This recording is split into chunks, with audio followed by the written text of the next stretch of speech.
టెక్నికల్గా టెండర్లో 2 కంపెనీలు పార్టిసిపేట్ చేశాయని, తక్కువ ధరకే తాము టెండర్ దక్కించుకున్నామని గ్లోబరీనా కంపెనీ యాజమాన్యం చెప్తోంది. అయితే గ్లోబరీనా కంపెనీపై కాలేజీల్లో మంచి రెస్పాన్స్ లేదని, అందుకే ఆ కంపెనీతో ఒప్పందాన్ని రద్దు చేసుకున్నామని కాకినాడ జేఎన్టీయూ రిజిస్ట్రార్ తెలిపారు.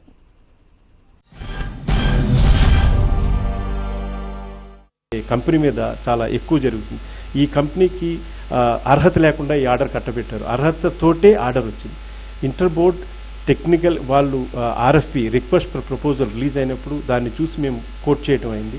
టెక్నికల్గా వాళ్ళు వెరిఫై చేసుకుని టెక్నికల్గా మేము క్వాలిఫై అయిన తర్వాతే 2 కంపెనీలు పార్టిసిపేట్ చేసిన టెండర్లో 2 కంపెనీలు టెక్నికల్గా ఎలిజిబిలిటీ వచ్చిన తర్వాత ఫినాన్షియల్ బిడ్ ఓపెన్ చేసి ఫినాన్షియల్ బిడ్లో మేము లోయెస్ట్ కోట్ చేయడం వల్ల మాకు వచ్చింది. అంతే తప్ప ఏ విధమైన షార్ట్ కట్స్లో ఈ టెండర్ మేము రిసీవ్ చేసుకోలేదు. గ్లోబరీనా ప్రైవేట్ లిమిటెడ్ హైదరాబాదు మేము అడిగిన ప్రాపర్ కంటెంట్ డెవలప్ చేయలేదు.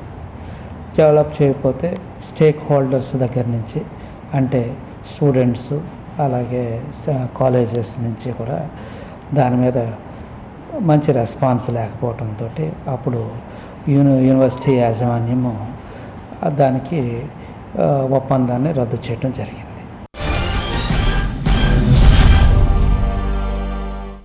బులెటిన్లో షార్ట్ బ్రేక్ తీసుకుందాం.